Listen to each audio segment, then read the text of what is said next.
When you're starting, there's no such thing as mistakes because everything you do, you are just in the process of figuring out what's right and what's wrong. And it's always better for me personally to go and do it and get it done wrong than to spend months analyzing what will work. The process of starting up is the process of figuring out the right path. But I do think that you have to be skilled towards making failures ASAP. Because if not, then your speed of discovery becomes slow and then you just get stuck.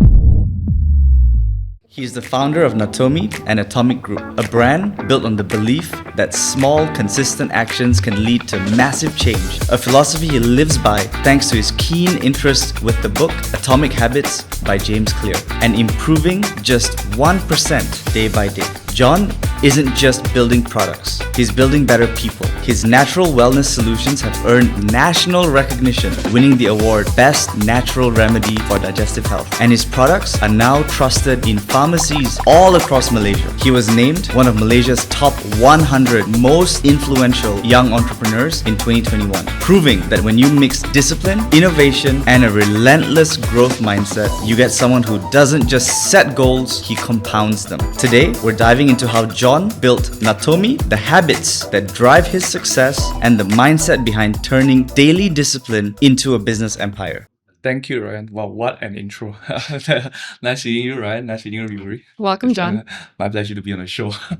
Thank All you so right. much. Perfect. So I was super curious because I've consumed a fair bit of your content online. Oh, okay. I think aside from being excellent at business, Right. you're somebody who's really good at personal branding as well. Like there's a lot of information about you online, so we were able to do a bit of research and understand a bit about your background, right? But there's a lot of people that may not know where you began, and that's how I always like to start podcasts and start my questions because it's genuinely out of my own curiosity, right? Awesome. So when you were very young, you graduated, and then what was your first job? And then how did that kind of lead you towards the journey in entrepreneurship? Thanks for the compliment, by the way. I think that's an over compliment in the sense that I haven't really done a really good job in terms of personal branding, but that's something that Better than us, for sure. We need to We'd up our game, a lot for we can learn sure. from that, to be honest. You guys are fantastic in what you do. So it's a work in progress for me.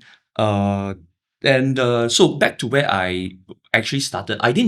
So fun fact, I didn't actually graduate. I actually dropped out Same. at halfway. Same here. Yeah. But guess what? Because I was in a very lame subject that I was really pursuing for a degree, which was marketing. Back then, marketing, Do you know all The irony. all of our account managers Yeah. don't have marketing They degrees. had marketing background, right? None of us, nobody has a marketing degree. Okay. Yeah. Well, I could tell from the instant reaction that Yuri wasn't smiling, I guess. So because back then you had like Philip Kotler, the marketing big book, thick books.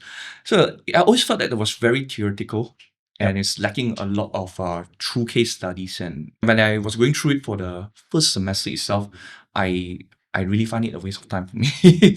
And hence I dropped out. And I had a PTPN loan at the time. Oh. And I think in a good way, I sort of convert the PTPN loan to something else that would help me to learn something on the streets. Okay. That turned me from book smart to street smart. So I didn't actually finish my my degree, and I had a foundation though. But at that point, I guess it was really in the early Facebook era. And it was in 2012 or 13. And I was really keen into making money. As in, because back then I was earning my pocket money, and when I was 14, if I'm not mistaken, right?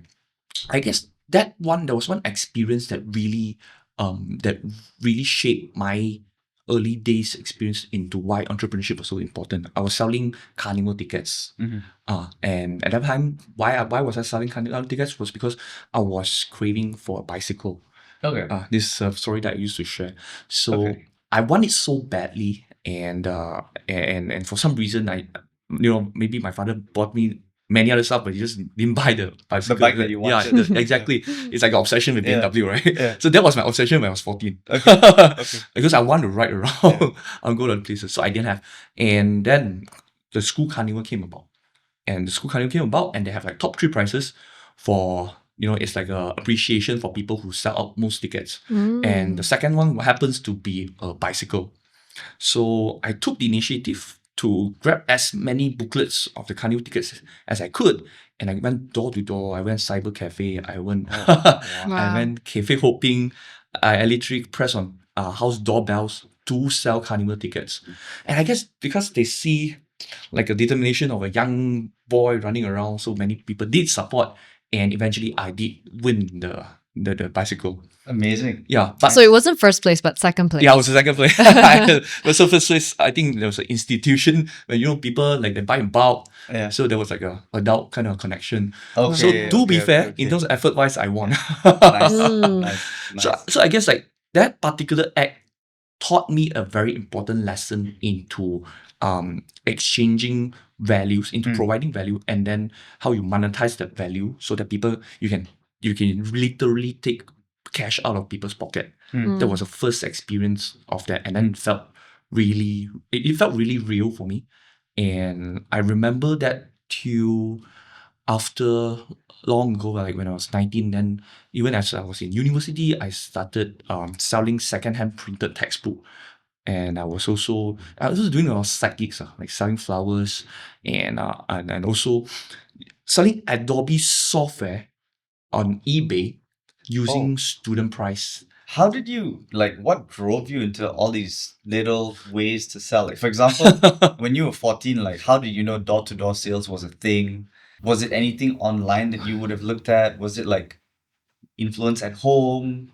You wouldn't just think to yourself okay, I have carnival tickets. Yeah, I'm just gonna start knocking on my neighbor's door. yeah, exactly. Like, it's kind of it's Out of the norm. it's not normal. Yeah. Exactly. Yeah. I guess I have to credit it to a trait that I have, in the sense that it's not necessarily a good trait, but it's just like when I really truly want something, right, then I become very obsessed towards something. It's like I remember a point in time when I was playing PS2. I went like Resident Evil. I played 16 hours a day. It's like that kind of obsession I had. So that was what drove me, because I wanted that thing so much. Right. Right. So I was just glad of that experience, because I wanted it so badly, and I really grind through and really went door to door. Yeah, despite the fear of how people judge. Yeah. So I think that was it, because of how badly you want it. How did people respond? Because you're young, right? So they're not gonna be so rude to you, lah. They'll be like precisely. Yeah, it's like when you see. No, it's exactly this point, I guess. And then because I was selling carnival tickets, right? Yeah. And that's rare. Yeah. Because you don't. It's not like it's not like kids. Right now, these days you have a lot, right? They're now selling on the streets. They're selling keropok, and they're selling fruits and all these things. But at that time, because when you see a kid going around selling carnival tickets, they will think of it as a charity work to schools. It's something that they are still very supportive of.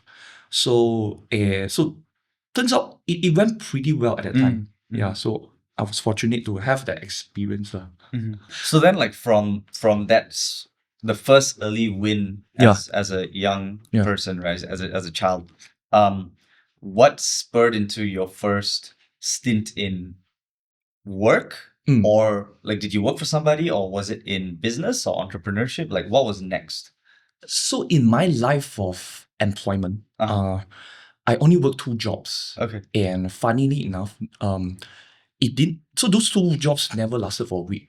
Oh. Yeah, it never lasted. You're a really bad employee. Yeah. I was So you really- you were employed for 2 weeks. Yeah, I was employed for 2 Technically. weeks in total. Wow. I remember I worked for a stationery supply. Okay. job. That was when I was 21. Okay. And in that span of time, actually, what I was assigned to do, because I was a salesman, so I could clearly see the scope and how it transpired. So my job was just to manage accounts. They call them KA, right? Key Accounts Manager. Yep. Where these key accounts, so where my successor has already have a set of clientele. Clients. Yeah, so these clients, they are B2B clients.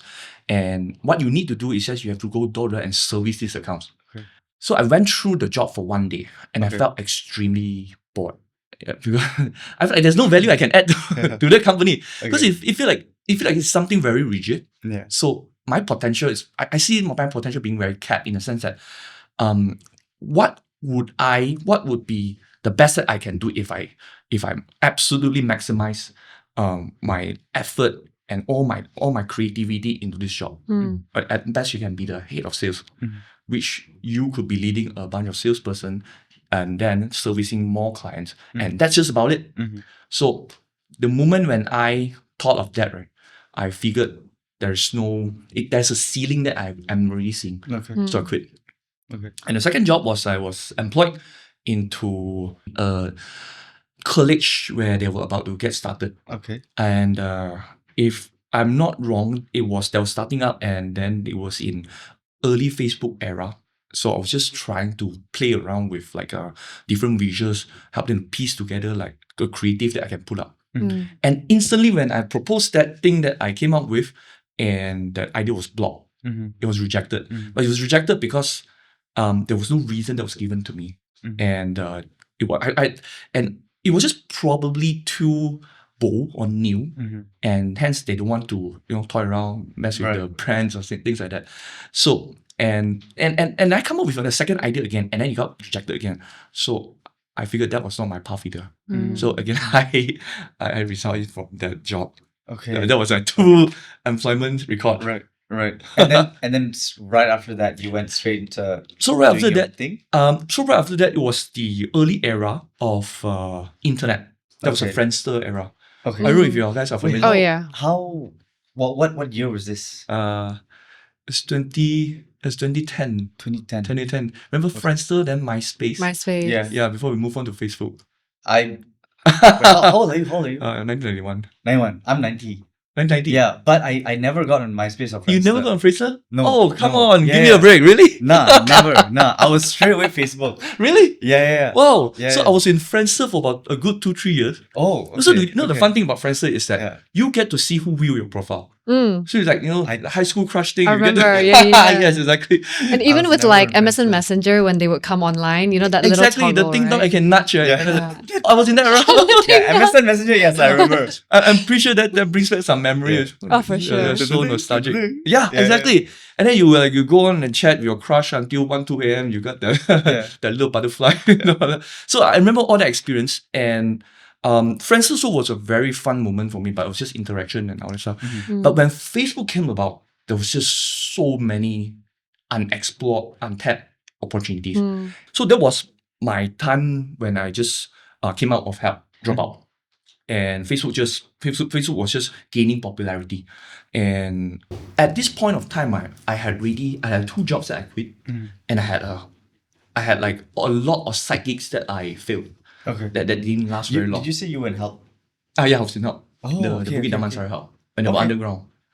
Yeah. Okay. Yeah. My mom used to lecture in help. Wow. Yeah. Okay. So it wasn't exactly that campus. I can't remember. Ah. Yeah, I can't remember. Yeah. Now it's turned into the 5. Yeah. Right, yeah. That place. So I was figuring out what to do, and so I had some experience making money, some really good side income from online internet. Okay. Because I scroll Laoyat forum a lot, right? Okay. You know what? In the Laoyat forum, right, that's one space that I always go to, and that is the what is it called? That's called a part-time or money opportunity making kind of forum. Where they will throw like tons of ideas, and even survey groups. They are looking for people to participate in survey groups. Okay. In survey groups, when you go and then you give your feedback and you can get like 300 ringgit. At one I point, had no idea. so at one point I was attending like 6 survey group to make ends meet a month. Oh, okay. Yeah, I'll just keep attending because I felt like it was a job that I could tap on because all I need to do is just give my comment. Right? Yeah. Just give a comment, then I can get like 300 as a Wow. Well, 300 is a lot. Yeah, exactly. Wow. I used to do that back in college, and they used to give out like $20 $20? per survey, and it was like a 2-hour ordeal. Mine was closed group, so you're required to sit down in a meeting room for 2 hours. Physically, Like a you have to focus go group, right? Yes, it's a focus group, and they'll grill you. Okay. So I used to What do. kind of products? There tech could products? be a range of some tech products, phones, and even household living products. So I've done quite a number. There was just one Wow. point of time. I love these conversations. It's very- Yeah. So like we found out how Ivan started doing Oh, yeah. personal training, right? Yeah. It was like he was selling like MLM, like was it Herbalife or like Herbalife, yeah. it was Herbalife. And then Ah. like part of like the Herbalife package was like to train like old aunties on Yeah, I on know. rooftops on like how to do like group classes, right? And Yeah. he was like, shit, I have no idea how to do this. And that's literally how, that was like the inception of how he started doing fly cycle and training, and then Ah, now he owns his own I see. studio. It's like how the little things like Yes. lead to where you end up. Yes, yes, yes, Yeah. yes. I absolutely agree. So that was the early era and Yeah. of me doing a lot of psychics. Yeah. And I even tried to set up like a small delivery team for Food Panda when they Oh. started. Oh. That was really, really the early days when Food Panda was just in Have their- you had a fleet? I had a fleet of 2 motorbikes and they failed. Oh, you Yeah. actually literally had your own. Yeah. I tried Oh, to okay. because that's not the kind of business that I can do. It's rather capital intensive. Mm. But you literally like bought the bikes and tried it out. And work with like 2 part-time riders. That is so Yeah, crazy. That's crazy. That's awesome. right. Yeah, I don't even Yeah. know what I'm trying to get Yeah. into. Then I had a printing ticket machine, right? So Yeah. waiting for tickets to come in. And then like what fuck, you get like 6. We were figuring how we're gonna make money out of this because we got Yeah. like, okay, we got like what 8 ringgit per ride. Okay. And then we're calculating the fuel. Yeah. It's like, We're hey, like, where's the margin here? Yeah, where is the margin coming from? So this is driven by a lot of like blind enthusiasm. Yeah. Just want to, I just don't want to work for others. Correct, correct. And just Yeah. keep hopping on things Yeah. to things to things. But I guess like there's the pros and cons to this. It gives me the courage to really jump into things without much consideration. But at the same time, I could not really last through the journey. So there's in the early days there was a pros and It's cons like to this. shiny object syndrome. Yeah. And then like the follow through is where. The follow through is where I'm weak in. Yeah. So and that led to the Groupon days. Okay. So this was where Joe, they just brought in Group Small in Malaysia, and I have Group Buy and all this thing, right? And one fine day, I was at a McDonald's, and then so I have this tendency of because I had a bit of too much of spare time when I was young because I don't work. I was looking for opportunities, and I was in a McDonald's, and there were 2 people next to me on the next table. They were talking about how they are arbitraging like things from Groupon to sell on Facebook. Okay. So I was eavesdropping and I Okay. heard that conversation. Okay. And I went up to them and then Oh, you literally just went up to them. I Random people. yeah, I literally went up to them. Okay. I remember it was in a McDonald's. So I Yeah. went up to them and then I was asking them, hey, do you mind telling me what you're doing? And so coincidentally, they were just doing like a small group of sharing. Okay. Because this guy does logistics from, and at that point he was doing logistics from, what they call 1688. They call it Alibaba.com. Okay. So it's a China biggest supplier, right? Yeah, Okay. Alibaba.com. So in Chinese we call it 1688. So they were sourcing from Alibaba and Group Small, Okay. and what they did was because they would just run ads on Facebook and then they resell it over there. Because Okay. at that time was 2014, if I'm not mistaken. Facebook was its So like a drop shipping kind of. yes, grill. yes, Yeah. it was exactly a dropship. Okay. So it was 2014. Facebook was so green. Okay. Like literally, there was no restriction on anything that you put on Facebook. Mm. You can be just pulling content completely out of like Astro or HBO, and then you replay the entire video. There's literally no issues. no infringement on Yeah. copyrights. Facebook will just let you run it, and we have so that was the year, and coincidentally I talked to that guy, and he happened to be running a small class teaching people on how to run like this kind of drop shipping and Facebook ads. Okay. I went in and had my first learning on Facebook advertisement in 2 days. And that marks the beginning of my e-commerce entrepreneurship from then. I see. And it was so Okay. crucial because at that time, right, Facebook ads really literally make millions for a lot of people. It's literally, I've seen so many Malaysians that here, and people just just close one eye and run ads, and then they have like the literally 0.01 cent cost per lead. Yep. Yeah. Yeah, right? Because Yep, you guys are yep. from digital. Yeah, we did.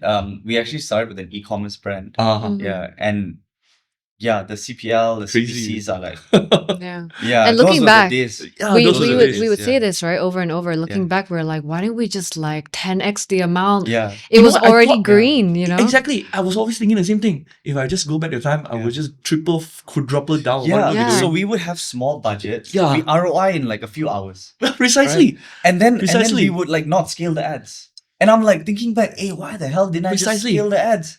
I Precisely. can just roll and roll and pump. And like we Precisely. just never thought like that. Precisely. And American Apparel did it. Yes. And Colourpop did it. And Yes. Morphe and all these big US-based brands Yeah. went so big. And that's how Gymshark went so big as well. Yeah. So big, Exactly. right? Exactly. Yeah. Exactly. That was the time. Those are the days. Right. And in fact, I guess because of the era that we're going through, right, I have witnessed these two rounds. So one was the first round back in 2014 to 2018, 19. And the second, I would say gold rush. I don't know if I'm right. And the second gold rush is definitely during the COVID time. Yes. Just definitely COVID time. Yes. So there was a time when I started my e-commerce journey and I was dropshipping stuff. So I made a okay money and then the entire was good. But just people are complaining about the stuff that I'm bringing from China. So I decided to really build my brand and make a good one. So the first product that I went to, I called it John Livia. It was my name and my ex-girlfriend name at that time. Okay. So it's a combination. I thought it was cool. And it was heat sauna pants for slimming. Sauna pants. Yeah, heat sauna pants for slimming. And So is it because like you were just on Alibaba all the time, Yeah. looking for products, Precisely. seeing what you can like? Precisely, was selling like what are the top items, because at that time you don't have Shopee, you have 11th Street. Yeah, But yeah, 11th Street hasn't even come out yet. Yeah. So like it's really pre era. Shit, I completely Yeah. forgot I about 11th completely Street. forgot Right? about 11th Street. Yeah. They were dead. And like I used to buy from 11th Street like way back when. Yeah. exactly, just like think of how things have shifted just in Yeah. a span of 10 years, right? Yeah. So that was time. But Lao Yat was really hot at that time. Lao Yat Forum. So I started a brand called John Livia, and then we were just heavily banking on Chinese market through my social commerce, more native kind of ads. And so that was 2016. I would say very fortunately that was the year we took off pretty well after series of failures. And so on the 2016 itself, so in the first year we made 3 million in revenue, and then we'll move on to second year to close to 7 million. Wow. Oh, wow. But it does come with a caveat that in a sense that so first year we did really well. And second year, because of that confidence that was boosted from the first year, right, I went on to over-invest into many other business units. So we went from styling apparel to thinking hey, maybe we should open our own boutique shop in SS2. Okay. So I went on and ran like a 3-story Okay. SS2 shop. Then And- you got retail and all Yeah, that. I got retail, Yeah. and then I, because we are selling lifestyle apparels, right? So I was even thinking so we actually had a yoga studio on top. Oh. So okay. that was a fun fact. I Yeah. ran a yoga studio, a failing Yeah. yoga studio Yeah. before. Because what we were thinking is, since it's fitness apparel, Yeah. we might want to build membership around that business itself to sort of supplement the That's a bit of vertical integration Yeah, there lah, because of the yoga pants. yeah, your pants, and we can build Yeah. community, can build event activities there. That was the ideal. Lah. Yeah. And then also on the other side, I also had like a factory, started to rent out factory because we're thinking we want to do our own processing of goods, fulfillment, 3PL and stuff like that. Okay. And then also like have a really spacious place for my staff to work. So that ended up with a lot of money outflow into renovation, building up all this stuff. And that was the second year of that John Livia business. So while there were massive growth, but at the same time, there were a lot of money outflow.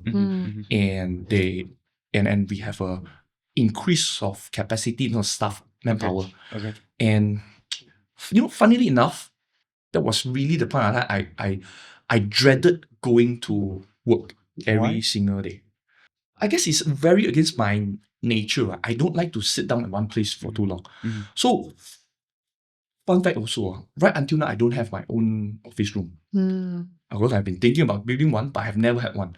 So, all this while back then, right, at that time, I really have a really pretty sizable room. And I never felt like going back to office because once I stepped into my room, right, and into that space, right, my mind literally went blank. It's like I have to force myself to sit down there in the noontime just to look at the computer to act like I have work to do, but I don't. Right. Yeah. So I fall into the sort of like an entrepreneur wannabe. I want to have a nice looking office. I want to have a giant factory. I know a nice boutique retailer. But all these things, they are not they are not my important metrics for my business. Mhm. I'm a free soul Mhm. that's constantly on the run. Right. You know, I like doing meetings. I like talking. Yep. I like sharing ideas. I like solving problems on the spot. I don't like sitting down. You get bored easily. Yeah, I get bored easily, way too easily, and I get like ADHD kind of vibe whereby Right. you know my ideas just switch from Yeah. A to C in a very quick Yeah. moment. I feel like we have a lot of, one is similarities. Yeah. Second is our backgrounds are very similar. Oh, Yeah. Very awesome. similar. Really? Right. Yeah, I think Yeah. even the timeline kind of matches, right? Timeline Like is when also you said like matching, 2014 to 2018 was when Yeah. we saw that first gold rush Yeah. of Facebook ads running We went an to e-com China. store. You went to China even? We went Alibaba. We found all the suppliers. Uh-huh. She mapped them out. Yeah. We flew to China. I see. We went factory visit after factory visit. Wow. Brought products back. Wow. Started Shopify store, Facebook ads, Oh, that's Instagram. impossible. Very similar. Very similar. You know, like thinking back on background. it now, it was so much fun Yeah. because Right? it was just about the time when like enough people knew about it, but not everyone knew Yes. about it. Yeah. And you felt like, oh damn, Yes. we're in the know. Yeah. Yes. We know how to get things and sell things online. Exactly. And whether we like it or not, or we know it or not, I think Yeah. a lot of business owners and entrepreneurs, they start out first Yeah. as procurement, marketing, Yeah. Everything. and then business, Yeah. right? So it's like, it's interesting That's the usual to path. see, yeah, the same path. Yeah. Wow. Wow. I guess this is a chat that we can take to midnight. Yeah, it'll keep going. So let's talk about. So then, because now the apparel business doesn't exist anymore. Yeah, it doesn't. So then you did well year one. Year two was like, wow, Yeah. great. Double. And I ended up losing then- money in the end. Oh, like really? Q4, I ended up losing money. Is it because of the factory or just Yeah, the a retail? combination of the whole thing, and then just Like growing too fast. and mismanagement of finances, and Mm. and I was just really, Yeah. I was really avoiding a lot of important stuff. I avoided having to fire people that I should have when I should, but I didn't. Mhm. I was just avoiding tough conversation. Mm. I was just avoiding a lot of tough conversation. I go out and see these people. I see these people having gossips and really bad office cultures. Mhm. And you know, instead of having to dealt with it upfront, I kind of forced myself. I ran away from that problem, Mm. I see. and that became my Yeah. biggest learning in terms of people management and even in business. Right. Yeah. So because of that fester, the whole bad culture of people gossiping, and even like, you know, people not taking responsibility. Mhm. Like I just sort of let it slip. So I saw like the culture thing that you wrote on the shoe rack. I love it. a Oh, lot. core values. Yeah, the yeah. core values, right? Yeah. So that became my that really literally became the thing that failed me. Mm. So I ended up having people who underperform but still festering there, and the business just went downhill. Mm. We just made a lot of mistakes, and competitors call up, and that's just the losing end of the business really. What about the model? So one is, okay, people is like non-negotiable. Yep. Like we need to manage that aspect of any business, right? Yeah. And I think we've had many learnings as well, ups and downs. Yeah. So it's very similar to yours. So a lot of it's like we test, Yeah. and then like every now and then you'll find that one jackpot that's like, okay, Yeah. this one's gonna work, right? Yeah. We've had multiple different kinds of businesses. Yeah. Just keep testing stuff. Right. We've always been very hesitant Mm. towards apparel. Oh yeah. Yeah, we always say like the one thing we would never get involved in is apparel, right? That's absolutely smart. What made it work for you? So Because it did work at very some good point, right? Yeah. So I came to eventually realize that what made it work was because I was very good with identifying pinpoints, Okay. Mm. having really one problem. You remember what? So we're a fan of Homosis as well. Yes, huge. So how you want to make your first Yeah. million? You have one avatar, Yep. and one product, one language, Mm. that kind of thing, right? So I was really good at that, but I just did not appreciate how good of that can take me. Mm. I see. I felt like okay, I'm good at that, cool, Mm. but I want to do more. Then you want to diversify. Yeah, I want to start putting your diversify. hands in everything. Precisely. Okay. But the problem is I haven't really realized the potential of this yet. And then I'm looking sideways. Mm. Okay. Yeah. I'm looking sideways already. And that was my biggest downfall in a sense, because we went from a pinpoint kind of product-based company, because the whole point of the business is to sell the solution for people to lose weight and to sweat. And from that particular business model, we shifted it into something fast fashion, an active lifestyle kind of business model. Now, this model is the one that involves a lot of inventory.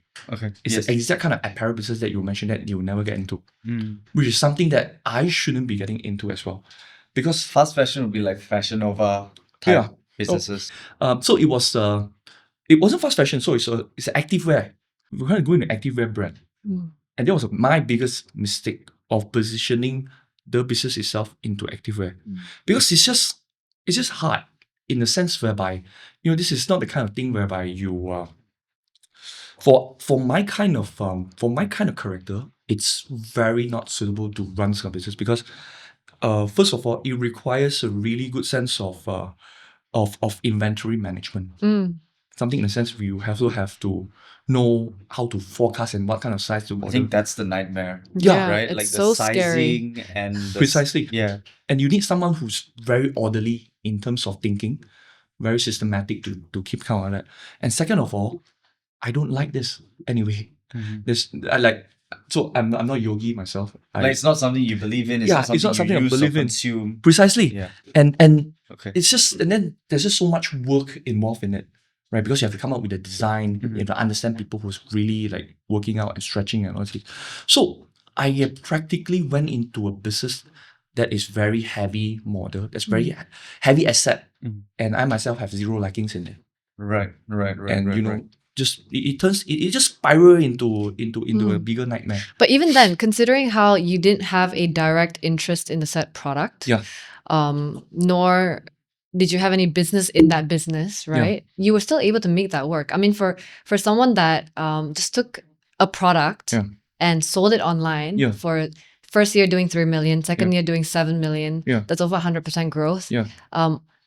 What is it about you as a businessman or entrepreneur can even take a product like that you don't necessarily even have a personal interest in, but still make it work? Is it because you're a great marketer? Is it because you're a great communicator? When that took off really well for me, right, I was very efficient. I was very efficient in delivering messages that sell.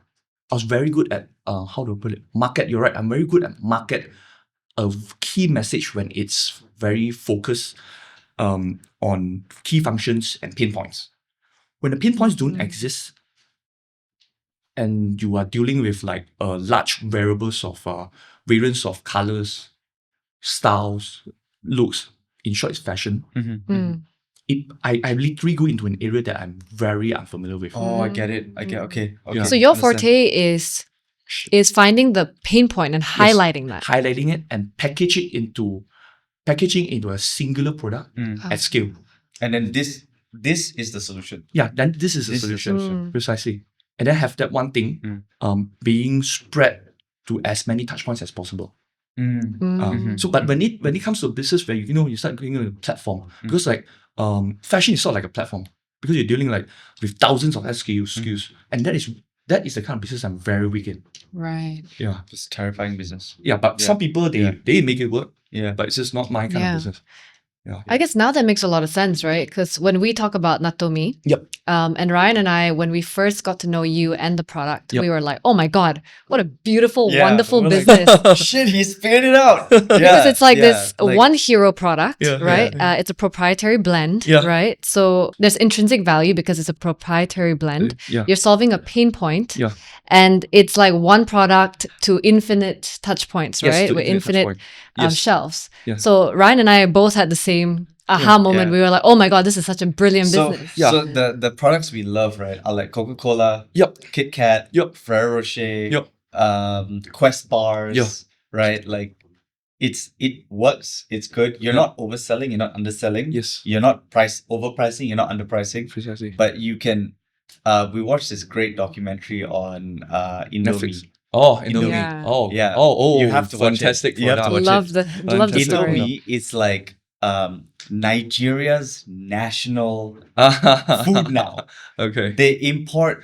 They first they were exporting for like decades, and then now they've, if not mistaken, don't quote me on this, they've got like Indomie factories in Nigeria Finally. pumping out Indomie. It's like the best SKU ever. I see. Right? And if I'm not mistaken, Yeah, their see. presence in Africa Yeah. was in the 70s. Like, In 70s and more. Yeah. they grew up with Indomie. We grew up in Indomie. Yeah. And they think that Yeah. Indomie is their national Wait, like, Indomie is dish. from Africa? No. It's think an it's- Indonesian. it's literally Yeah, Indonesia. Indonesia, right? So they Yeah. they were able to expand to. Wow. Yeah. Like Milo Ah. we think Milo's Malaysian. Milo is not Malaysian. It's French. No, it's It's Australian. Australia. Oh, okay. Yeah. Yeah, I love Yeah. case studies like this. Yeah, It's just Tiger Balm and all. Yeah. I love Yeah, Tiger yeah. Balm, Right. yes. amazing. And then lately there's this inhaler from Thailand, and that was such a shame. The inhaler that went into a bit of a publicity hit. Oh yes. Yeah. What's it called? Yadoma? Yes. No, no. Yadom is something else. That's the nose one. There's a herbal inhaler. Yeah. The That's green a one, good product. right? Yes, Yeah. yes. So what What a wonderful product. Yes. Oh What we my always God. look at, right? So for us, because we're an agency, right, we are quite good in margin. So we have high ticket, high margin, very niche with specific customers that Yeah. we can serve. Yeah. But then our main bottleneck is scalability. We always so margins are healthy, but scalability is also an issue because in marketing and content, you cannot sell the same product twice. Yeah. So we've never monetized the same thing twice ever. But at the same time, there are structures in which that you can kind of scale, but you will always find that limit. Yep. It's not infinite scalability because you can't quality control when the product is always different. Yep. Just count. That's different when you have products. Yes. So in the past, like we've always been. So these are a few things that we always wanted, right? FMCG. So it must be able to be consumed. Yep. Like so you have repeat purchase. So Yes. You have LTV. Yes. Next is it has to be like dry. Yeah. Like long shelf life. Yeah. So that way, like even if you keep it on shelves for a while, like and you have struggled to push, Yeah. it's non-perishable. Yeah. So it stays there. Yeah. Right. It's Another one is recurring. like recurring revenue. Yep. Yeah, which is also like FMCG, LTV, Yeah. that sort of thing. Yep. It's like there are many aspects of what Nattome has that we were like, shit, this is either like you're just solving a very good personal problem, but at the same time also from a model standpoint, it's a winning product. Oh, thank Yeah. you. So Yeah, we have yeah. a chance of going global now. Yeah, no, it's a winning product. I Okay. was like, shit, this is Oh, great. thank you. Yeah. Hopefully you can be the next Indomie. Yeah. Oh, are you in a kidding healthy me? way. And another thing is that, right? Like that's why when we saw the deck at first, like our eyes lit up. Oh, okay. Because I kid you not, I if see. you come to my house and you see what's in my fridge, Yeah. it is like all your active ingredients. Literally every single ingredient in your product. Natto. on the right, where the freezer is, you just have stacks of natto. Ah. And then we've got lime, ginger, Blueberry, mint, blueberry, like, ginger. Wow, black, very. black sesame powder. Yeah. Wow. Yeah, we have like the whole cocktail, and then she just picked up NMN, Oh, wow. resveratrol. Yeah. We're like all into that sort of stuff. Wow, if only I could do like a series of exploring what's in People's- people's What's in refrigerator their and in their cupboard. That should be a series, like Right? content A series. cabinet. Yeah, exactly. And they come from me. Wow, that should be quite a fantastic idea. Yeah. From a health perspective. But yeah, you're absolutely right. That's exactly what's on my mind. I always look at the things of like what is the more scalable business that I could get into with what I'm good at. So and the products happens to be one, but it cannot be just any product. It cannot be a product that you have a lot of options. The way of how you market fashion and the way of how you market like a single product that can spread like FMCG is a completely different skill set. So I was glad to have identified that through the failure of John Livia. And that was what got me started onto the path of this range of supplements. So how many other supplements / FMCG goods did you come up with before Nattome? So right now, as a group, we have actually 4 brands. Oh, okay. We have 4 brands. But before that, I would just like to share a bit part of how I started, because prior to this, right? So after Johnny, I had a very dark period for about 2 years. Okay. Yeah, I was just figuring out a lot of things. Can you walk it didn't us work. through the crumble? I'm Oh. curious as to like Thanks because for that's- letting me share. that's the entrepreneurial journey, right? Yeah. That's why like I really respect entrepreneurs at any level. Okay. Because it never gets to your head. Yeah, And the market is the harshest and the best teacher. yeah, Right? very like, true. Like if no matter how successful you are, you'll just be like, no, there was a time when I did go down. Yeah. And also you can always have those ups and downs. Precisely. And so it's such a personal journey that you can't share with a lot of people. People just don't understand. Yeah. People don't understand. They haven't gone through it. Some people they get a little bit of success and they don't know why they map out the success, and then it gets to their head. Yeah. But somehow I feel like we get along really well with entrepreneurs, business owners, is because you go through all those ups and downs. And just because you're having a good season doesn't mean that that season will last and it will always be good. Precisely. So you're always kind of on your toes.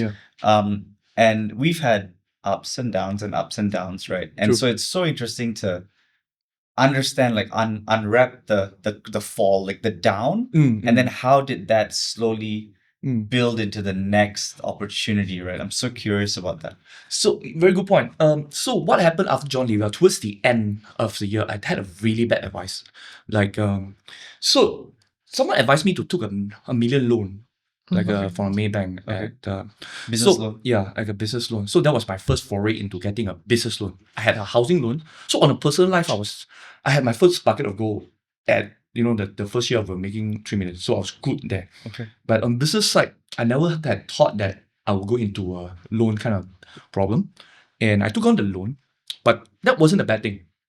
Because loan is efficient if you know how to use it, utilize the funds well. But the problem was I did not know how to use it. And the loan, so what happened was the 1 million loan, like 100 to 200K was used into inventory purchase. So that increase our stocks even more, but those stocks are actually not very sellable anymore because that wasn't the core problem. The core problem was, I'm just not managing the team well enough, and then I have too many overheads, and they are not doing their jobs in terms of marketing well. So retention of customers is dropping.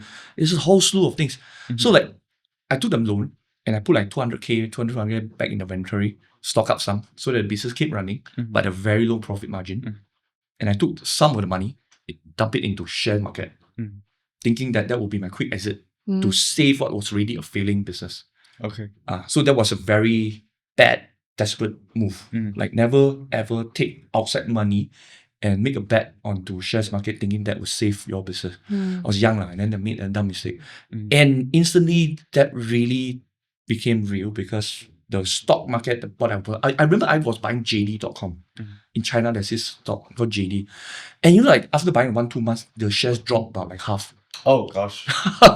So it's just like a series of unfortunate events just keep hitting. Yeah. And the business was just like floating, not doing well, but it's there. And people started eventually living on their own, which to me was a relief. Like blessing in disguise. Yeah, it was a blessing in disguise. Yeah. Because I don't want to have a hard conversation with them. But I've learned that right now. I've become a very relentless, a ruthless person in that sense. So people started leaving, and we have to shift down from a big factory space to a smaller office. And we even, in that office space itself is so limited, you have stocks just piling up beside the tables and all the computers. And at that time, I tried to build a second thing. It's called Kuiper. It was a posture correction braces. Oh, okay. Yeah. Okay. So as you can see, there's a pattern in the things that I do. I was just trying to see there's pinpoint like this. And what I can do is source from China, instantly try to sell to the market and get some money rolling. And that becomes in a way, it's a vicious cycle because the problem itself is just a direct source from China. And it's number one, it's easily identifiable with tons of other platform sellers because they can do the same thing as well, right? Without any branding, sticker labeling. We had the same problem as well. Right. So we were in the vape business at some point. And then they just flooded. Right, exactly. They just went it was completely B2C. It was not B2B anymore. Yeah. The factories were just selling straight to consumers. Because after all, why do they need us, right? We are just a middleman who try to squeeze some profit from both sides. So that's what happened because the lesson was I was so impatient. I was so eager to just want to make money to save that business, right? So I ended up with really bad product because there was no modification on the product, no R&D, and I just sell and I got bad feedback, and that Keeper business, Porsche business died down as well in 8 to 9 months. And then I was so desperate, I was so lost. That was my first entrepreneurship, and then I failed and I really don't know what to do. And I signed up classes to learn about fundraising. Because I thought like, hey, all these things are the things that as an entrepreneur you should be equipped with. There's a lot of these things that you thought you need to know and need to do, and you just go explore. Absolutely. Right? Absolutely. Yeah. I think I've been there's a bit of wisdom there with just being in the game for long enough. Yeah. Which is that so I entered, like your focus groups lah. There's all these like circles and things like that. And they teach you a lot of things that you think you need to know, like a checklist, because these are the things that archetype of Yeah. character is doing at all times. Yeah. For example, entrepreneur must know how to do fundraising, Yes. right? Like we've been lean, no loans, no leverage, no Yeah. funds, nothing. Like none of that fundraising component. Yeah. But if you just show up every day and you do work and you're good in your business, Yes. and you're focusing and you're laser focused on what you're doing, Yes. the business will do well. Yes. Right? Yes. And that's, I needed to learn that through going through that process. True. Because I didn't know. True. I didn't know any better. But it makes a lot of sense because at the end of the day, like that's what starting up feels like. You have to just go do it, even though it might be a mistake. You don't know what you don't know. Yeah, you right? don't know what you don't know until you really bang on walls and hey, that is a path that I should not have taken. Right? Precisely correct. So that's what happened. I went to the fundraising and then I spent like 3-4 months building like prototype of that thing, and then trying to integrate all the fancy ideas of like building into variables, turning into apps, so you can pitch that thing and sell. So this whole thing was just it went completely south and downhill as well. But I did have a lot of precious learning in the sense of how you come out with prototype, how you pitch, and that was the key learnings that I have extracted from there. So clearly that thing didn't take off. And but I was there for the whole journey, and I started getting even more down because I had series of failures, and I have no small wins to to make up for my loss. I felt, and among my friends, I felt like I'm the one with the biggest failure. So there was a point of time where I just don't want to go out. I don't meet friends because some of my friends were doing well. They were in the marketplace, they were generating millions, and when they were talking, and I just felt very belittled. It was all me lah. It was all me anyway. And I remember one day when I was just attending a wedding dinner, and in Penang, and before going to the wedding dinner, I actually hesitated at home for like 1 hour, thinking should I go, because that was time you meet a lot of friends, right? And I feel so hesitant to go. And then at that one magical point. But it's not public, right? No, as in like people are not aware of your actual situation. No. It's just all within you. It's just all me. It's all me. Because like every time you wake up, you have to worry about, I'm on loans, I'm on debts, and then things are not working well with me. Where should I go? No direction.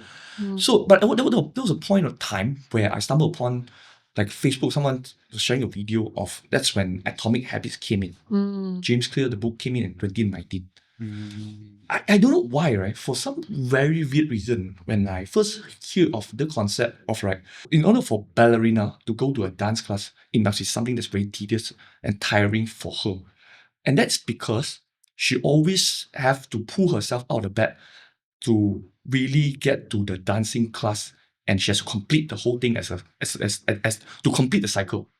But what if she can chops that down into mini parts of going to that particular dancing class, and if she completes the first step of the entire process, she's done for the day. What will be the first step that she needs to absolutely complete? Then she'll be done for the day. Is you have to just put your shoes right on the cupboard, and you just have to put on those shoes, and you're done for the day. So you just have to focus your entire mind on getting your shoes just tucked in for that one moment. And then whether or not you proceed to the next step, you don't have to bother about it. So I guess like this gives you a huge relief, because I was very I was always looking at, hey, how can I be generating millions back? I was looking at the really big stuff. But like the little things that is happening on a day-to-day basis, such as you wake up, then you read like 2 pages of the book, and then you had it featured on stories, and that would be a win already. And all I have to do is just that. You don't have to be bothered whether you're going to be a millionaire again, you're going to be creating another multi-million business again. You don't have to be bothered. You just have to look at the one thing that you can do well on a daily basis. And that gives you so much relief, because then all of a sudden, right, I'm not so stressed out anymore about my failures. Or I just have to focus on what's the one thing that I have to do. Because naturally, once you've completed the first thing, like the ballerina, then the next thing for you is to just get a grab, right? Once you have, maybe I've put on my shoes, I've gotten a grab, why not just go to the class? And when you get to that class, you say, once I'm here, why not I just go up the class? Might as well. Yeah, might as well. Might as well. Already here. Exactly. So like, I think that was a very powerful framework. And I applied that framework, and I no longer bothered about what are the bigger goals that I aspired to. I just make sure I get the little things done on a day-to-day basis. So I started re-looking back the ads myself. Okay. I started going back to the creatives, on-ground creatives myself. Because back then I tried to, just a wipe. I get too bogged down by the It's like, I'm at this position, the business at this size. Yeah. Therefore, I've hired all these people to do all these tasks. Yeah. Why am I? Precisely. And once that happened, right, I really started going back to what I was naturally good at, which was running creatives, copies, and the simple things. Of course, identifying what products work. I started going back into dropshipping, and things started turning well on the side. And that was, funny enough, that was when COVID came. When COVID came, I actually, to be quite statistical, I was very happy that COVID hit, because I felt like, it just resets everyone on the ground, in the ground zero path, so we can start competing again from. Do you know, John, COVID was the best thing that happened to us. Yeah. Serious. Yeah, COVID was the best thing that happened to us. It's like the catalyst to everything that we do now. Precisely. Yeah. It's interesting. I think a lot of business owners face that exact problem where you have built a business that's existing. It's not thriving, but it's not dying. Yeah. And you're like, your interest is not there anymore. The passion's kind of died down, but you can't really just close it. Yeah. So sometimes that type of catalyst, like what COVID did, Reset. it's just like a force to reset, and you low-key feel relieved. Yeah. You're like, now I can actually close Because this the business. excuse isn't your failure. Correct. It's like circumstance. Exactly. Precisely. Because we all have something to hold on to, right? Like, we don't want to be labeled as someone who gives up easily. Of course. And then you hold on to something that literally hawk you for 5, 10 years. And the funny thing is, a lot of it is internal. It's not like anyone saying, "Oh, John, you give up easily." It's not. It's all in your head. It's all in your head, precisely. It's all in your head. So I have a very good saying from my friend Timothy.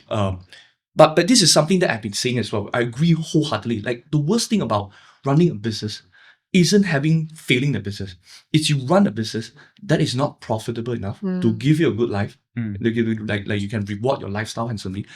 But it's not doing bad enough that you are losing money, and you just get stuck there. And sometimes, this duration of getting stuck could last for 10 years. Yep. Yeah. You could be building a business 25 to 35 with nothing to shout for, nothing to achieve for. And I think I agree with him. This is a worst position. Worst case scenario. Yes, exactly. You better have it just crash. Yeah. Or take off. Yeah, exactly. Yeah, you crash, then you work on next thing, and next thing become a hit. Yeah, so that was what happened. And COVID did that job for us. Thank God. And that's when I started moving into consumables. So very weirdly, right, like the skill sets I had was very optimal for building consumables brands. But it's just, I think at that point we had fear of what happened if they consume wrongly and that could harm them in terms of health, that kind of thing. So we tend to have that misconception. And that's what's stopping us from getting into consumables and supplements. But thank God, COVID came and changes everything. I started going back into forum. I started with group discussions again. I go into Facebook groups, and then I started studying what was already out there, what's the available opportunities again. So what happened was in 2020, in terms of the space of supplements, it was literally very, very green. It's just so new. Because what happened, like, at that time, you have MLM and you have pharmacists who are dealing with supplements. Or you have some really intellectual people, supplements they always buy from overseas. Can I ask you a question? Segue question. Of course, yeah. A lot of these MLM businesses, right? Yeah. They have hidden secret magic ingredients that somehow is not common knowledge, somehow it's not readily available in normal pharmacies or whatever, but you can only buy it through that specific person, through that specific brand, because of that specific network. Number one, how true are these claims about how those specific MLM products is like the cure to all your problems, but miraculously they're not on shelves, right? Do you believe those claims, firstly? And secondly, like, why is that the case that these products are not more readily available if they market that they are like the cure all to all your problems? Do you have any experience in okay, I have, because you are experienced in supplements for sure. But like, because like I see network marketers, they'll have their case studies and like you can cure all diseases with my genius product, right? But somehow it's not available on all shelves, right? Because of, I don't know, conspiracy agenda, whatever. If they knew about this, then they will lose business. Therefore, it's a best kept secret. I see. So okay. So for the first question, I think that in terms of the efficacy of the products itself, I would vouch for certain MLM companies out there, which is like say Usana, Amway. They're doing really well. Okay. Yeah, because they spend a fortune investing into their R&D. And really what matters for supplements business is also very largely based on what active ingredients you're using. Okay. And the active ingredients like so you've ever heard of like in US side there's called this thing called Ozempic. But that's the bit of a medicine and drugs.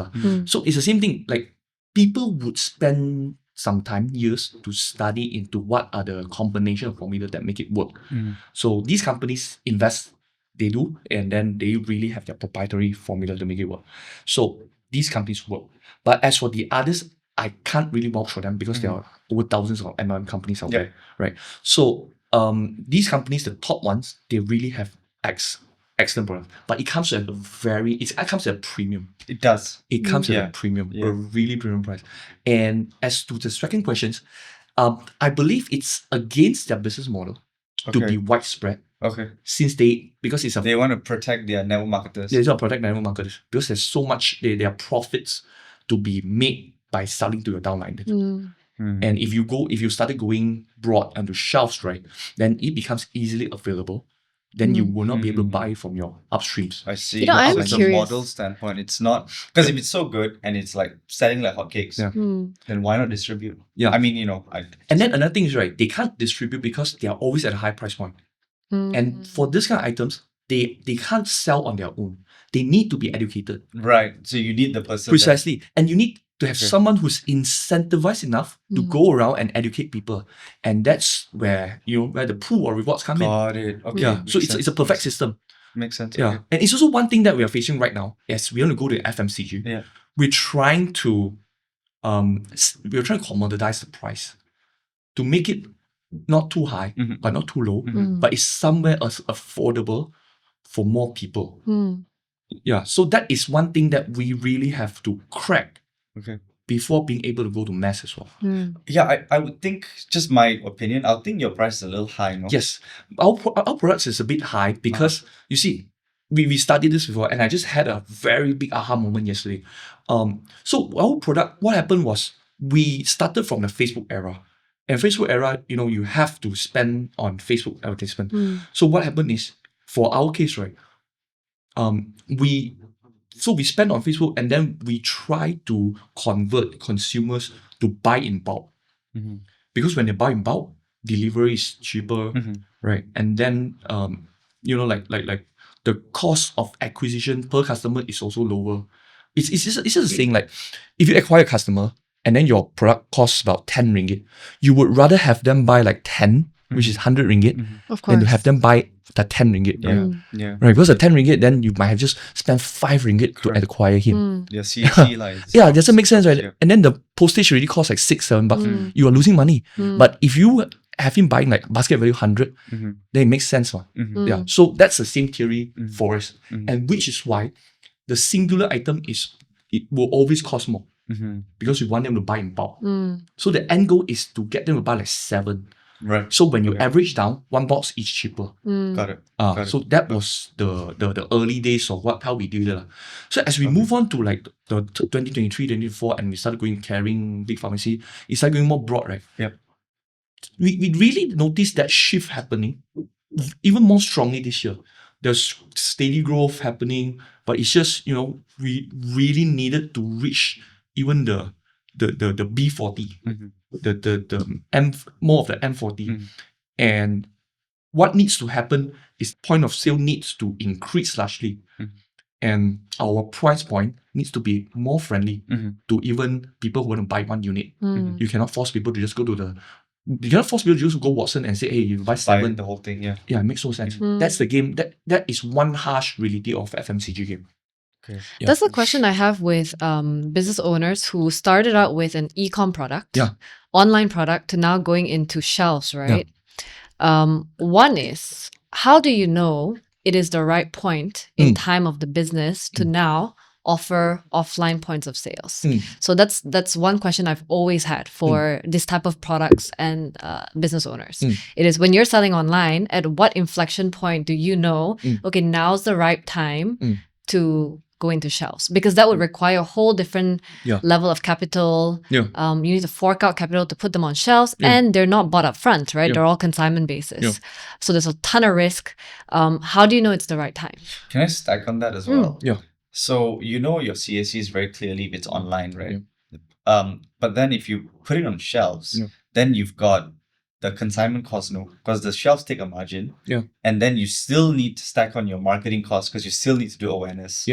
Right? Yeah. So there's also the upfront fee that you have to pay, which is the per SKU though. Per SKU, Then you rework your whole model to suit. I'm blessed enough that after going through the journey myself and also observing some of them friends, because I have also a lot of some of these friends who are doing really well. And after going through that, I sort of know what's the best answer for that.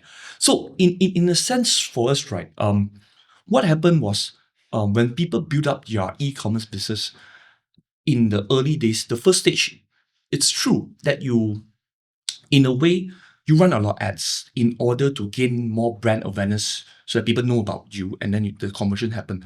So for people who are bootstrapping, they would they lean more towards into ads that convert better, right? And that was a phase 1. And so what happened is, these days itself, right? Aside from these days itself, the CAC is getting really more expensive, and then in a way you really need very competitive, full range of live streaming, just a combination of things just to kickstart your products moving. And what happened these days, right, is that they will build the entire business into a fast-selling, top-selling kind of ranking in TikTok, for example, on the Shopee. And once you're there, but the problem is, because with this kind of arrangement on platform, there's just so much margin you need to give away, right? And what happens is, once you reach a certain fandom in that space, like you're the top seller in TikTok or Shopee, then you started moving your products to, let's say, offline chains, because these offline chains, they do not require extra marketing spend on your end, because your marketing spend is already used for online purchasing and all that. So what happens is, when you go into these offline chains such as Watsons and this chain Guardians, they will take up, like, let's say 30 to 40% of your entire selling price. That's really high. Wow, that's high. But that's high. Yeah. But you have to imagine that is a very efficient distribution channel where all your advertising and marketing job has already done on the online side.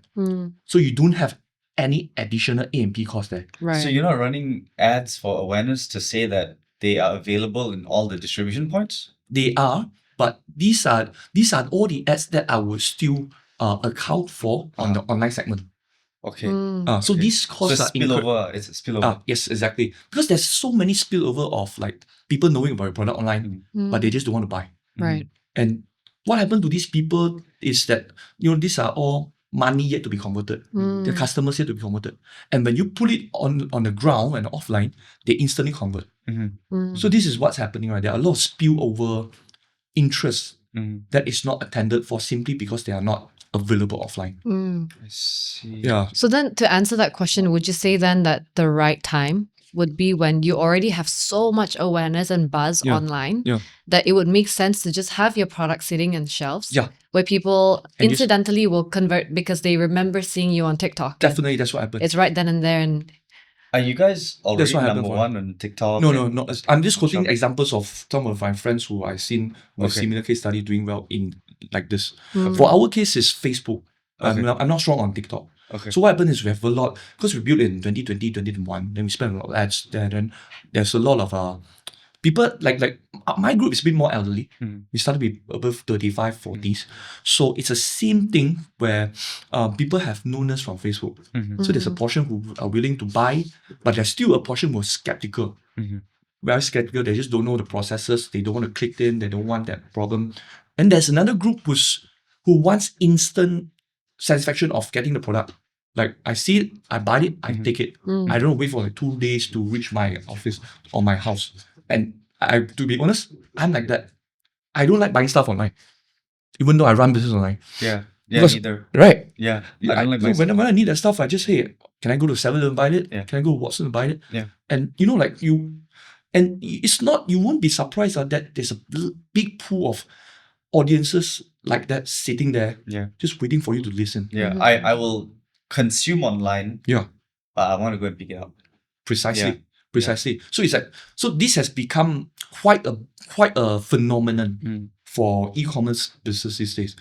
Sort of like you are using e-commerce to bang on the awareness, you're generating tons and tons of awareness, and on the plus side, you have some conversion that helps you to cover at the whole expenses with some profit.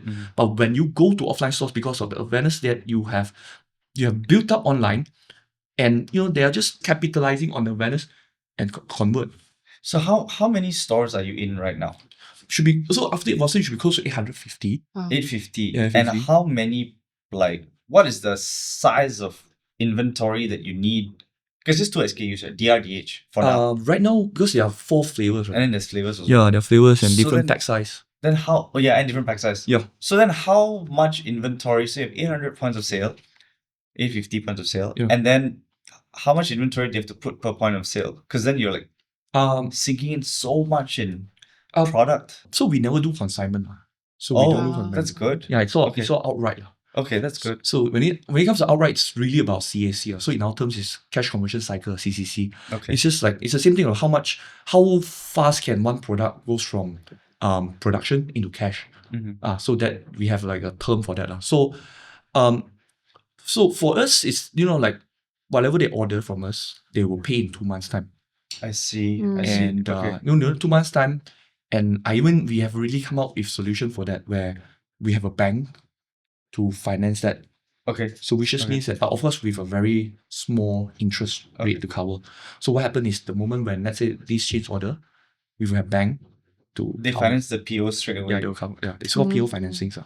Okay. So then there is an upfront payment, which is guaranteed by these large chains, Yeah. but there's a payment term of say 60 days. Yes, 60 to 90 days. Right. Yeah, that's usually how it works. And how do you deal structure something like that? Because from what I understand, even with big brands, when they go into these chains, it's quite tough to get it's upfront. consignment. It's almost always consignment, no?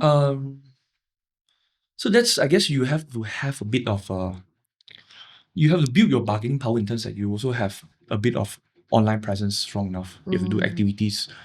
So they must have somehow heard about you before online. So you cannot be a completely new brand. Yeah. So and so that is when marketing, content, and all these activities really bring impact. So they become like a negotiation. So tool. when that conversation happened, Yeah. it was with one of their. So you're in Purchasing. Yeah.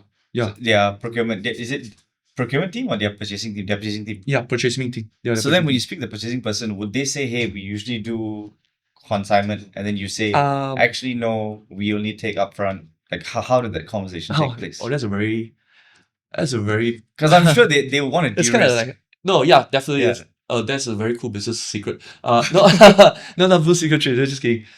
So I'm just curious. Don't worry, we have no interest in. No. No. I'm very open. To be frank, I guess you can ask me like, I guess I could be so transparent. I could be open book about 100% of how I run the entire thing. So to this end, right, it's a common negotiation. It's a very common negotiation demand and supply issue. So it just very much boils down to what you can provide for them. Like if they know your product can move on the shelf, they know because I've seen it, and they they sort of like just become like a TikTok. There's this thing called TikTok #1 shop, something like that. So these are the kind of track records that will boost their confidence, knowing that your things can sell. Because it's just a very it's just a very fair thinking that, hey, if I buy in bulk from you and I know your product can sell, then of course I'm willing to do so. But if you're new and then you're not putting any advertising cents and then advertising dollar and nobody knows about your product, it won't move on my shelf, then why would I take the risk with you? Correct. So it's the same framework that they apply. So that's the thing that we have to convince them. We show them our track record, how much we are growing on monthly sales, and our inquiries asking like, hey, can we buy it from your store? Right. We compile everything and during a presentation we show it to them. So you had a presentation, everything with them? Yeah. And is the deal structuring more favorable to them if they buy it up front? To be quite frank, I think our margin is really quite, you're right in that sense. So in consignment, probably they would command less margin. Right. But when it comes to outright, they'll get a bit more. But it's always good for business if they take outright. Because when it goes to consignment, then you go into headache of whatever that doesn't sell, then what happened, you restock, then PO values, things like that. Painful. Yeah, you get inventory just like floating everywhere. Yeah, and then you have to recollect back, refunds and all that. So I don't want to go through that kind of hassles. I'm really curious in terms of the rate of pushing product, right? So we spoke to a business owner that had his product listed on shelves at 7-Elevens. And he said, which is quite mind-boggling for me, he said, in a month, if you can push 3 products a month at one outlet, that's a well-pushing product. Yeah. 3 meaning 3 pieces of your product per outlet per month is a well-pushing product. Yep. Is that true? I don't know that personally, but 7-Eleven is definitely the store that I'm trying to go into, the chains. 7-Eleven is rich, by the way. And they could really drag your payment term to 90 days or even longer. But they are in a position to say so. I might think that will be true because they're so huge. Like 7-Eleven itself in Malaysia, thousands. I think so. I know 99 they have 3,000 outlets. Wow. That's insane. 99 is even crazier. 7-Eleven should be also around that. I don't know, probably even more. So these chains definitely have the bargaining power to do so because so many people want to get into 7-Eleven. And if you move 3, then imagine you multiply that by 3, say 4,000. 1,000 outlets, let's say, which is really good enough. What really needs to happen though, for me, I think the shelf life cannot be too short. Because if you only move 3 and the shelf life is 6 months, then you are easily expired. You will easily get expired. So perishable. I think how long is your shelf life? 2 years. Oh, because you powder. Okay. Did you approach them or did they approach you, or how did that start? Some we approach them, but some they approach. They also approach you guys. But of course, like each have their own requirements. Okay. We need to come up with our clinical studies just to prove to them that this works. Those are the investments that we have to put in. You have to make. But of course, that's important as well because so clinical studies is a form of studies that is made by credible institutions to show that your products really work. Okay. So it's just not just any testimony saying that it works, but they are proper studies. So you went to the university, UCSI, and then we did the studies, and that's what we believe in now. So you're competing against Gaviscon like head on, right? Yeah. Are there other players in the space? For us, we have a lot of copycats. Really copycat. We do, and other players. Sure, first we started in 2021, right? And then it's just for some weird reason. For some weird reason, we are marked in the sense that they seem to think that we really like bagging a lot of profit, which is not true. And so there are definitely a lot of players who come in later than us, trying to get in gut market. But for the one that is really established is so far is Gaviscon. Okay. But we come in from a position that's completely different from Gaviscon, since they are the fast, the fast chemical remedy, and we are the natural side. Yeah. So there's still So you say you have 4 products or four sub-brands. Yeah. Right? What are the 4 sub-brands and which ones are the most, like which ones are doing really well? So they aren't exactly sub-brands because, this is one that represents a natural feel for gut remedy. And then we have also something that is for the heart, cardiovascular, but that's from a TCM approach. Okay. So on the TCM approach, we have something that's Chinese herbal. So it's called something for heart, heartio. It's even named with a cool Chinese name. And then something for stone care, something for uric acid and stuff like that. Also, both these combinations are something born out of a herbal formulation. And then there's a dermal product, which is something for psoriasis and eczema. So there's total of 4 brands. Okay. But these 4 were the one who outlast all my other failed ones. You had a lot of ideas, a lot of products. During COVID times. Okay. All the problems. You wanted to solve all the problems. Very specific, I have like bones. Oh, wow. Menstrual cycle. I haven't done hair, I've done eyes, but the rest all I've done. Liver. Wow. But all these failed though. Hair like biotin and eyes. Yeah. Those are huge markets as well. Recently I've been diving a lot into maybe it's age supplements, right? So my current fixation is NMN. NMN, And nicotinamide. I was doing a lot of research into the supplier of the actual compound, the NMN supplier.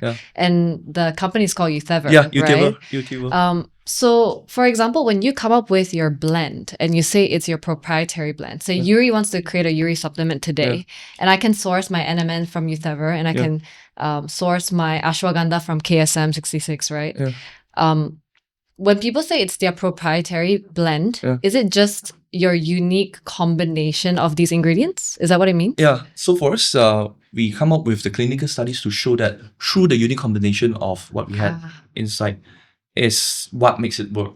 But of course, there's a key active ingredient like the one used like Euthever, but of course, it also has to blend in with others to make it more efficient. And then the path of creating patents of something that we can, not use others' active ingredients, but we can use our own, is something that that's something we're dedicated towards. But that will take even longer. Right. You have to come up with the extraction process, the fermentation process, and those you have to work with labs over a period of some time. So even if it's the same ingredient, but the extraction process is different, you can sort of categorize it as a different ingredient. Because in a way. Because these things like you need to extract them through certain technology in order to get it's not synthetic, it's the extracts that make it work. Like, for example, like something they get from natto. But if you just consume natto itself, it may not work, right? Or it's quite bulky.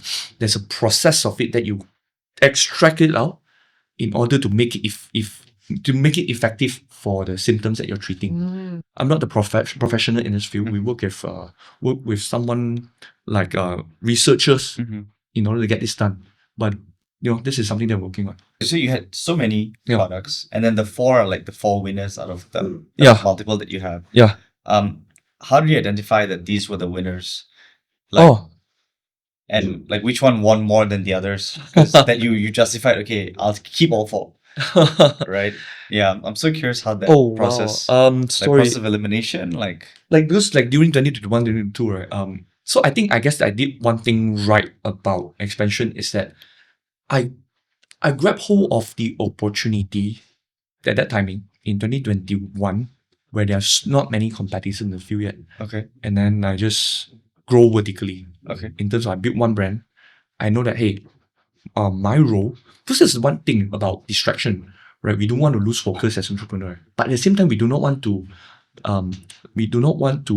overlook the possible opportunities along line. So how do you balance that? Right? Correct. So for me, for the first 2 years was very clear onto we will just be staying online. Okay. You will never go offline. So whatever online is, we can do. Because the job is pretty simple. It's in a way similar to marketing agency. So first is, our job is to copyright, shoot videos, shoot content, shoot pictures, and run ads, and have customer service attending to these products. So it's just one work SOP that could be duplicated across every single brand we build. And you have to have nutritionists on board to advise. So that was what happened to start. And it's just as you grow, so you can, some good brands, they could grow up to like 6 figures in 2 months per month. But the problem is the recurring rate of it. It always comes out to recurring rate, like what you were saying. If the product takes off pretty well, it just solves the number one point of the business, that you have the PMF, where you have a product market fit. But could your product market fit lead your business to be a really big, everlasting, a longer lasting one? Really dependent on whether will consumer come back to buy, or would they even come back and feedback? Is the most important. Yeah, precisely. Yeah. So what I care about is, would they even come back to feedback? And because I don't mind having bad feedback, but what I do mind is not having any feedback at all. Right. If the consumers are just silent, they just probably don't give a shit, and then they just went on and buy your competitor. Whether they like it or don't like it, they're not caring is worse. Yes, not caring is worse. So, and really unfortunately so all these, some of my early brands, they just die because, it takes a lot, especially knowing what is the correct cost to selling ratio. Because some manufacturers, they are operating from really old manufacturing practice. Because their old manufacturing practice is just, hey, I build for you to distribute into chains. Because back then there was no online. So there is either pharmacy chains or MLM. But right now when I go to them, I just say okay, I want to find out what are the ingredients that really help with this specific problem. Back then, it's these companies, these brands, right? These conventional brands, they have one product that cure all problems. Then you start putting in all kinds of things inside there, and you start selling that at a very expensive price. But my approach, right, was that I go to these products, right? I go to these manufacturers, I say, hey, I want to take out everything. You just want that one specific. I just want the one thing. Right. And other stuff, you can be just supplementary. It doesn't have to be core. And I want exactly this cost. Can you do this for me? Yeah, that was the early days when I was a manager, and I felt that was really important. Working with manufacturer who's able to help you deliver on that to match with your expectation benefit. And many couldn't. Many couldn't. That was one of my earliest learning curves. Just choosing the right people. Choosing the right manufacturer was damn hard. Because there are like hundreds of OEM manufacturers out there. And then you don't have any manufacturing background, you don't have an ingredients background. So you could just go bang on that thing, hey, I want to do this product. Then they will just propose to you. But you never know what they put inside. You will you just only hear about it first time. Then you go and do research about it. And that's, a bit too late. And then you go and do research, and then you have to compare with 3, 4, some more. So it takes a while after I've identified manufacturers who really gives you down to the essence of what you want. Right. And cost it just nice. They don't overcost it. They don't under ingredient. They don't underserve the ingredient. It's just the right optimal amount. And it allows you some space for you to 4x to 5x the price, so that you reserve adequate margin for promotion, and you still have margin for A&P and to support stuff and all that. So that was really important. Would you say that the next step for a brand like Nattome, right? The next big bold step would be to move further back in the supply chain, where one day you could produce your own. Absolutely. That's one thing that I've been thinking day and night for a whole year. So first of all, we need to have volume. And I mean, right now the volume we are generating is just not. It's just not doesn't justify that investment. Yeah, I would say it's just not Procter and Gamble enough. It's just it's just not. We're not Nestle size of. Be like a fragment of that at least in a few countries. So when we have that volume, then that is when we can start going in deeper into. But we're working on it already, and it still takes time. Working on our own R&D into our patented ingredients. That's one. That's gonna be work in progress for 3 years. And 2, We just have It's a to 3-year process. more give and take. Wow. Yeah, 2 to 3 years. Yeah. 2 to 3 years. First you have to come out, because you have to study and you have to model, you have to test, and it's just not a very straight line process lah. And after that, we build up the volume so that we can actually afford to have our own manufacturing line producing this kind of stuff. Because when you're not too big, and it just makes no sense for you to manufacture on your own. Of course. Yeah. So those are two things that we will have to solve before on our way going into upstream. But I would say that's really, really important for us at this stage. Wow. Yeah, this is really important. What's the ratio of the 4 big brands, or the 4 main brands that you have right now? Like, in terms of which one's winning the most, which one's it's still Nattome. Nattome is like well above as well everyone else. Not really way above. So I think I think thankfully this year we have 2 brands that are doing 8-figure turnover lah, which is Nattome and Atomic brand lah. Wow. But still a long way to go lah. But they're not so that gives you a sense of where they are. But like it would say it's like 40. I would say it's 40, 30, 20. Okay. Along that kind of ratio. Okay. Yeah. And Nattome being the dominant one. Yeah. Okay. Yeah. So I'm so curious, right? Like, at what point of your financial journey were you like, okay, this purchase makes sense, I can justify it? Yeah. And then it was your first, so you had a 718. Yeah. Right. And then you got the McLaren. Yeah. Right? Oh, you know about 718? Yeah. Oh, fantastic. Of course. All right. Yeah. Yeah. And then I sold it. You sold the 718. And then I then sold the McLaren too. when is it the right financial move? Did you get any benefits out of, hey, I now join the supercar club, I go for drives with other business owners, entrepreneurs? Was it a personal branding play? Because the one good thing is that people will know you for it. Yeah. Yeah, like people will definitely, like, even within us as well, like, and not to beat around the bush or anything, we were like, yeah, hey, John owns a McLaren, that's pretty cool. So it's a talking point almost, right? Yeah. Right, it speaks for you in a way. So I'm curious as to, like, what was your justification? Did it make financial sense? Did you get any benefits out of it? Like, I'm curious as to that life cycle. That's a good hopped question. into your first supercar, That's a very raw and real question. But to be frank, to be really, really frank, there's no justification for it for me. You will want it. It's just a person want and it, Okay. and this is my point of view, right? This is really truly my point of view, right? I feel like in life itself or in business itself, every single year, there's bound to be certain wastage. There's bound to be money that everyone's gonna waste or dump, or just dump into stupid investment decisions.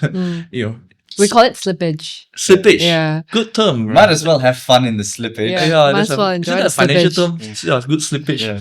Yeah, so that's slippage. Right. So this slippage will tend to happen. If it doesn't happen in a car, then it will happen in some dumb investment. Because you just couldn't have the patience of it sitting in your bank account, not doing anything with it. Right. Right. Do we have some of those? I think we have plenty of slippage. Right now I don't have much slippage because I have Okay. a lot happened. Yeah. But it's just like, so for me this year, in like a huge sum of money were dumped into businesses, rebranding and some of the activities. And I would not even say like 60-70% of these are good investment. In fact, I would say they are poor investment. Really, in all honesty. So since I've established the fact that there's slippage every year, right? So why not? Yes, you're saying why not just have some fun in it? After all, right? Just after all. So after all, it's your life, and then I would say that if it makes you happier, then it makes you a more productive and efficient person as a whole, and then you can make better decision. Then you, as a better decision maker, you can grow the business better. It's almost like you have to go through it first. Yeah, and then exactly. see what it's like. Exactly. For me, it's like I had it, but it's just very low utilization for me. The seats there lah. Is bad. Yeah, it's just that because I drink, and you can't drive at night. No. So there's literally no time for you to drive. And then you drive in the morning. And when you deduct all the nights, it's just Sunday morning. And I don't join the convoy. Yeah. So there's no utilization value of it for me. I see. Yeah, but it does look very pretty sitting on the garage. What was the feeling when you first got it? Oh, it was pretty exciting, as in like having a supercar and then driving along the road. In fact, Faye was just shooting right beside me, and I did a video of that. But because I'm not a car enthusiast, Oh, okay. so it's a different thing. For me, it's like I'm more into personal life hacking. Okay. I want to do everything I can to function at my best level, and I want to live up until 100 years old. Yeah, that would be something that I'm more passionate about. More like a light version, much lighter version of Brian Johnson. Yeah, but he's biohacking. Yeah, all this stuff. yeah. Right. I love all that. You know, John, Looking- hearing your story, right? And I feel like I finally actually got to know you as a person and what you're like. Thank you. You seem to, and I've noticed this as well. Like our very first interaction with John, even on call, Yeah. you had so many questions. You're such a curious person, like such a curious mind. And even just now when you walked into the office, you were like, "Why does everybody have 3 screens? What is this for? What is this for?" Like you're such a curious person. Have you found it difficult? Yeah. Again, this is a very personal question. Have you found Please. it difficult to be with a partner? Yeah. Because of that level of hyper curiousness Yes, and right. your energy and your need to always try new things. Yeah. Was that ever a problem with when it came to dating? So I had a news that was widespread. So right now I'm just came out of it. So this year has been my toughest year on a personal level, on a business level itself, because they're intertwined in the link, right? I got viral because of a fight with my ex. Oh. Yeah, there was a news like that. So then I went through a very hard processing it, and it wasn't easy for me.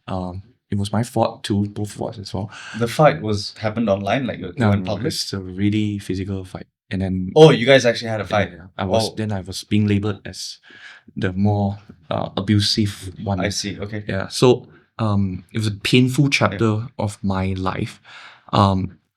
So it's when it comes to relationships, it's always been it's a big chapter to learn for me. It's something that I sit on to really understand what I want, and how I can really settle down with someone to it's like I feel relationship is like binding two complete different personality together into one, and then you have to co-share the space. So I don't know, because it's still a very much a learning journey for me. Yeah, but that's a good question as well, as to how someone who's so inquisitive, so curious, and so fluctuating in terms of energy could be matched with the other half. That's something that I'm very keen to explore. Were you with her long term, still together, not together? No, not together. Not together. But you were with her for long term or 1 year. Yeah. 1 year lah. So now you're single. Yeah, single. Wow, very eligible bachelor. Yeah. But there was I admire the kind of chemistry and the kind of communication you guys have for each other as a business partner and also as relationship partner. That wasn't easy. That's absolutely We've been together for 12 years. 12 Yeah. years. So I guess married. yes, on Engaged. on paper we're engaged. Yeah. Yes. Amazing. Yeah. Amazing. But we haven't had like the ceremony or anything like that. Okay. Yeah. Do let me know if I can join the ceremony. Are you kidding me? Of course. Of course. Bring the F8, man. No. Yeah. Yeah. Bring the F8. And then looking forward to you having. Yeah, but we've had tons of ups and downs. I believe Like so. tons, and it's almost impossible for a relationship and business to somehow make it work. Yeah. And there was a dark time where it didn't. Yeah. And also like COVID and all this, like a lot of things happened. Yeah. And then we earned each other's respect, and then it started working again. Yeah. But yeah, it's actually, I think it's almost impossible. Yeah. It is very, very, very tough. But if you go through that dark time and you get to a certain understanding between two people, then you realize that holy shit, because you've gone through all the same challenges and all the same journeys, you end up being with a person that they are like the only person that really understands you. Yeah. So then instead of it being a really bad thing, it becomes a really good thing. Yeah. But I think if you don't go through that dark phase Yeah. and all that friction and like ironing out all that friction, Yeah. then chances of it working is almost zero. I think. But there is a very difference. slim. There's a Wow. difference Yeah, I between think like so. people that are romantically involved Yeah. doing business together. But then there are also, it's a different scenario when you are the entrepreneur Yeah. or you're the business person in the relationship And the other person the person isn't. Yeah. Yeah. Was So she I in think both business? sides No. present different challenges, right? I see. She wasn't in business with you. No, at no, all, no. I It's think. a completely different thing. Mm. And when it comes to relationship, I would prefer it to keep it that way. Right. Yeah. Right. Because I don't know. It's when I started John Liver itself, it was with my ex-girlfriend. So much of it has to do with, I think, have to do with my personal issues as well. I think like the things that drive me is also the things that are pulling me back. Like I would like when it comes to business, like driving business itself, I would want to be the one who went in and decide on things without having to, Cross-reference to anyone. And that could be, that may not be ideal when you're running it with like maybe your partner or girlfriend. So then sometimes you get personal if you do not talk it out. Yep. Yeah. Yep. So it takes the right one, and then you also have to be infatuated with her. It's a very rare odds for that to happen. Yeah. We've gotten. Yeah, that's actually what happens. Right. You're absolutely spot on. It's just right? being very real. Yeah. It's absolutely spot on, right? Like, how can you take the emotions aside? Yeah. When you are emotionally involved. Yeah. It's like we learned how to do that. We learned how to do that, but it was like after a decade lah. It's Wow. after a very long time. Then now, because we have to act very professionally with all the staff, with all the people here. There's no way we can act in any way. In a romantic sense or in a personal sense when you're literally just in a professional setting. Right? And if you want to retain staff, you want to motivate, you want to take care of good people. Precisely. You can't just be how you are at home. So we've learned to do that. But yeah, it's not easy. I have another question. Do you have partners right now, or you're the main driver? So what happened was when I was starting up, so what happened was I openly gave shares to a friend that I was, so that was the thing. That was one of the biggest learning for me as well. So I think at this point of time, at this stage, right, I don't work well with partners because there's no value add from the partner. If I would say the proper value add for me would be someone, let's say if I'm working in tech field, and then maybe he's someone from tech background, right? But whereas if that someone particular is from like finance or other operation stuff, and these are not the people that I need to partner with. I can just hire, and I still work very well. Hire professionally. I still work very well with them.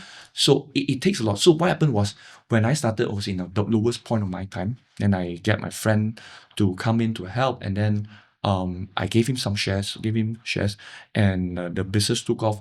But the business took off. True, part of it was because of collective effort, but more so was because it happened at the right timing. It happened at the right timing. I would say timing is seriously the number one factor of why those businesses took off. If you had me building the business again now, I probably can't. But I would have done some other things. So what happened was the business took off, and then they grew complacent.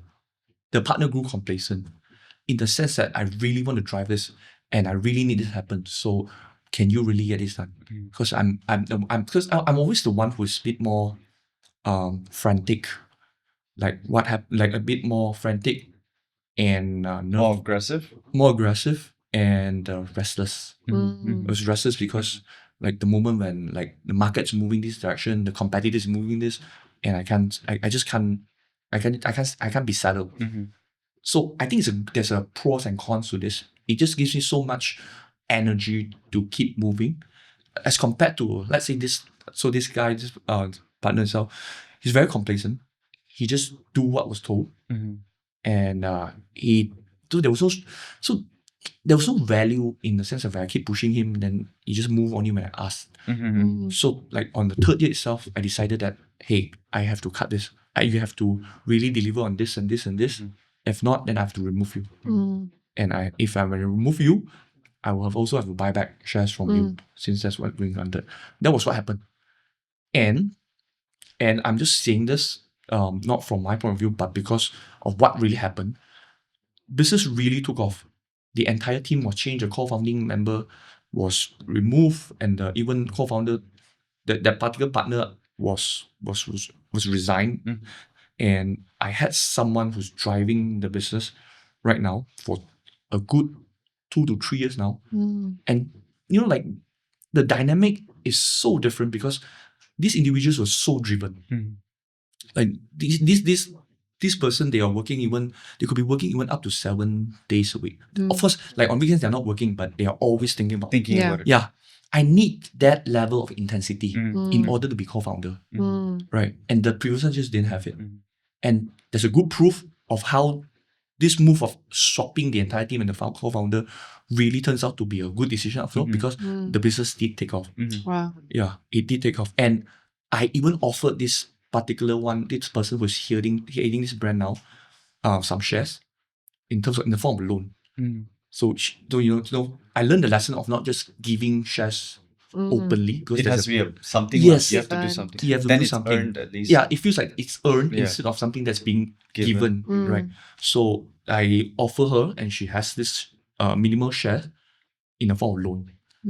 So in the future, when there's a buy and sell, or when there's an increase of value, then she will just have to pay off whatever she was owed. Then she takes the rest of the money. Right. Yeah, but it has proven to be a really good concept, because like across all 3 brands right now, they are really headed by strong female individuals. I don't know. I work better with female.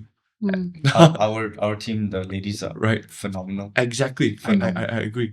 They were really capable individuals, and they were committed, and they were hungry for knowledge. I think these are the really good traits.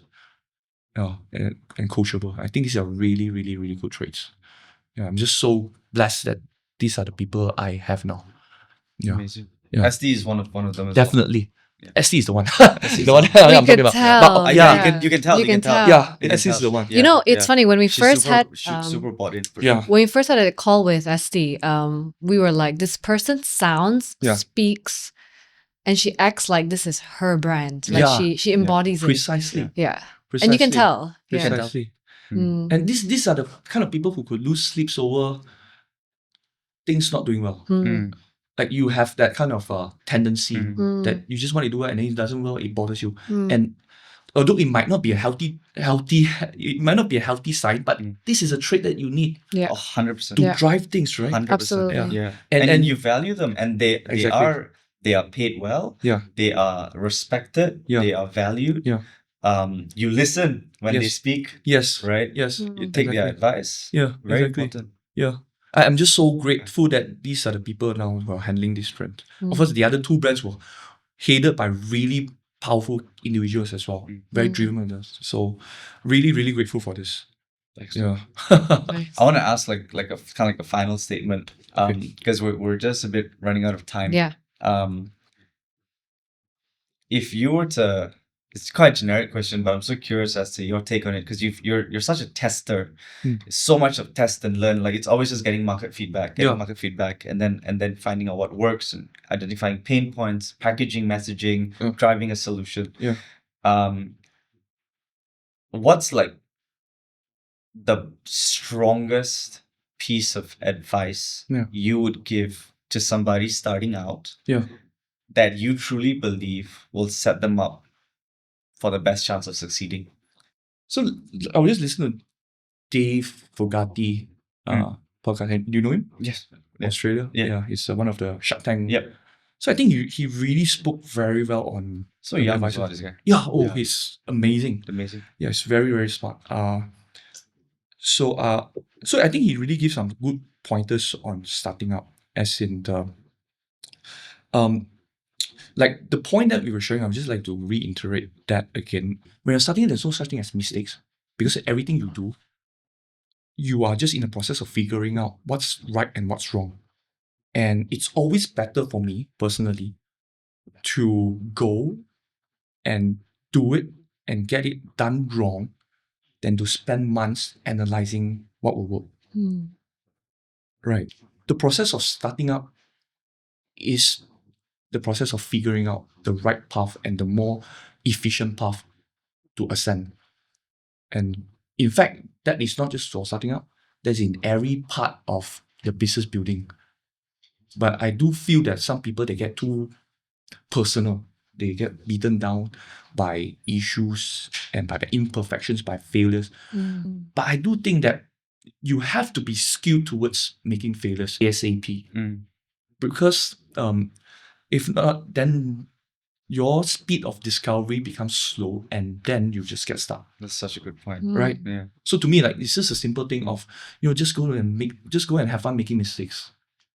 You really have to make mistakes and then you have to reiterate and get better from those mistakes.